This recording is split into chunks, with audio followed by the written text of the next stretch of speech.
Úryvok z nového románu Kolomana Kocúra nám teraz prečíta jeho dvorný interpret Boris Farkaš, ktorého pozývam na pódium. Želám vám príjemný a hodnotný umelecký zážitok.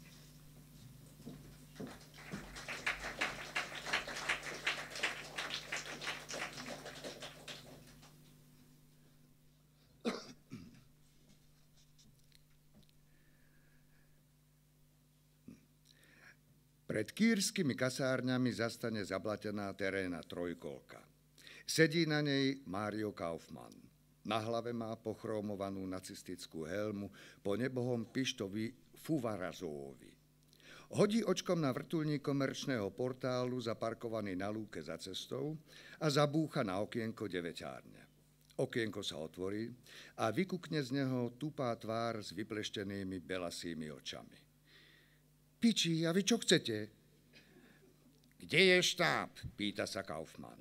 Piči, štáb vravíte? Štáb odvelili na Magožít. Len kapitán a ja sme tu zostali. No víte, chlapé, spravodajský štáb, kameraman, zvukár, kde sú?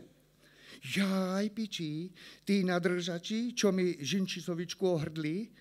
No, tak tí sú mŕtvi, piči. Chceli sa ísť vysrať, mastili na dvere hajzľa ako zbesnení, ale som ich nepustil, lebo ma zapieklo. Dosrali sa na chodbe a vybuchli, piči. Vybuchli? Vyslaní? Hej, rozdrapilo ich.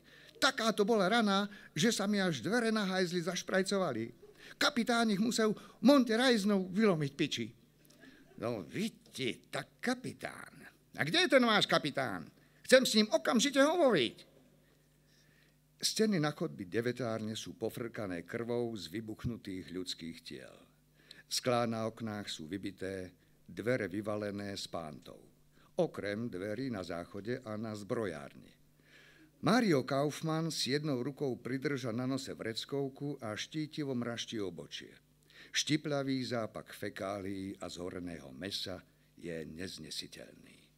V tom hrobové ticho preruší šuchotanie celofánu. Kaufmann sa obzrie. Rotný oceľ práve dovybaľoval horálku.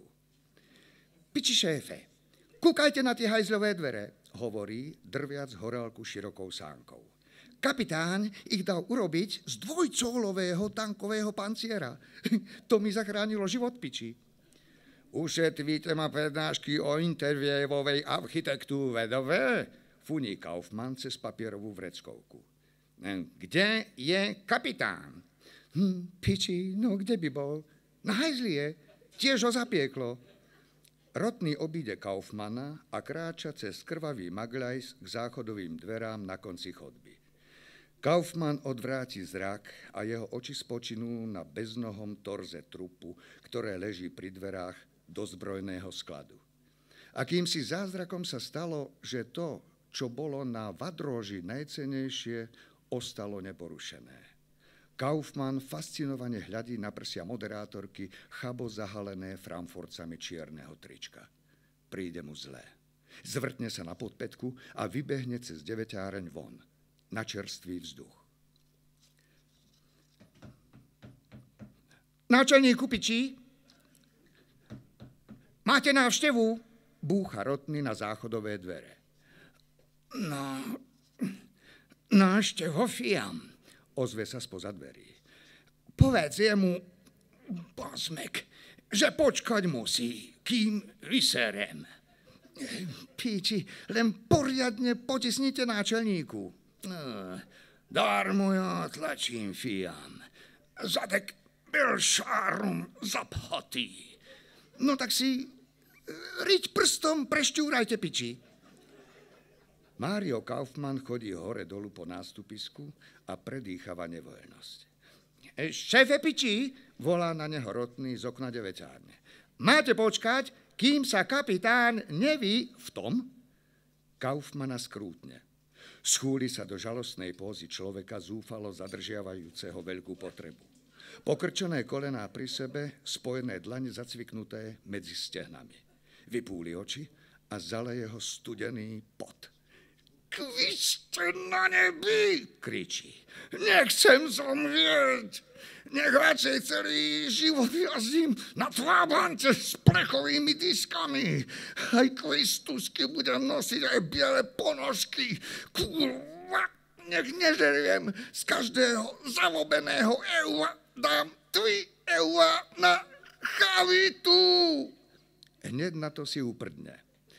Pochromovaná nacistická príľba, vymrštená tlakovou vlnou, trafí vyjavene zízajúceho rotného oceľa do hlavy a rotný odpadne. Stávaj, Fiam. Zabuď már. Lomcuje kapitán Furugliáš omdletým rotným oceľom. Ten však nejaví známky života. Kapitán mu vypáči zo skľavených rúk fľašku so žinčičovickou, nadvihne mu hlavu a dá pričuchnúť. Piči, čo je? Preberie sa rotný. Najebávačka. Vychytí kapitánovi z ruku plastovú fľašu a výdatne si logne. A vtedy bum, bum, bum. Deväťárňou otrasie v krátkom slede za sebou séria malých výbuchov. Piči, potkančiatka moje preľúbezné, kvíli rotný oceľ, kľačiac pri klietke. Tak som si vás skrotil, takým veciam som vás naučil. Akúže už ja len budem mať radosť bez vás v tomto svete, piči. Výbuchy narobili v klietke poriadnu paseku. 2-milimetrový drôt je celý poskrúcaný. Sem tam z neho visia krvavé framforce potkaných telíčok. Ešte v horšom stave je interiér klietky. Mostík vydlabaný zo starého konára je prelomený na 3 časti a spadnutý. Kartónový domček explózie odhodili do kúta a celkom pomačkali. Z vojenskej ponožky, ktorá slúžila ako čertová hojdačka, ostali len framforce. Rovnaký osud postihol aj konopný povrazový rebrík so žerovým pelieškom. Prcov drôtený jogging kolotoč sa rozletel na zmes drôtikov a kúsky plieškov. Na vrchu trostiek dotlieva rolka toaletného papiera, ktorá ešte nedávno bola obľúbenou prelieskou Harryho Pottera. No a praživco malý bazénik leží prevrátený hore dnom v kúte klietky. Možno aj dobrý stálo, Fiam, podľapkáva z kľúčeného rotného po pleciach kapitán Furugliáš. Tvoj patkáňok divý bol. Ulicový. Taký patkáňok všelijaký infekciu môže pôsobiť. Teraz nový patkáňok kúpiť môžeš. Dezinfikovaný, laboratóriumový. Piči náčelníku. Laborkyskov produktu si vie každý kúpiť. Ale nachytajte si divé patkančiatka a vycvičte. To je čo si, piči. Fiam. Očúvajte mňa. Divý patkáňok zavretý klietke velice nepáči. Slobodu chce, nem zavretý. Predstav, Fiam, že ja teba budem zavrieť. Aký budeš cítiť zavretý? Dobrý budeš cítiť, veselý budeš cítiť. Kúp len ty laboratóriumový, ten zvyknutý, že zavretý. Zrazu v klietke čosi zašuchorí, zaškrapká. Prevrátený bazénik sa sám od seba dá do pohybu. V strede klietky narazí na zvyšky starého konára a zastane. Rotný oceľ opatrne natiahne ruku a nadvihne ho. Pod bazénikom sa bojazlivo krčí a ružovými uškami čulo strihá vystrašený, ale živý a zdravý prašivec.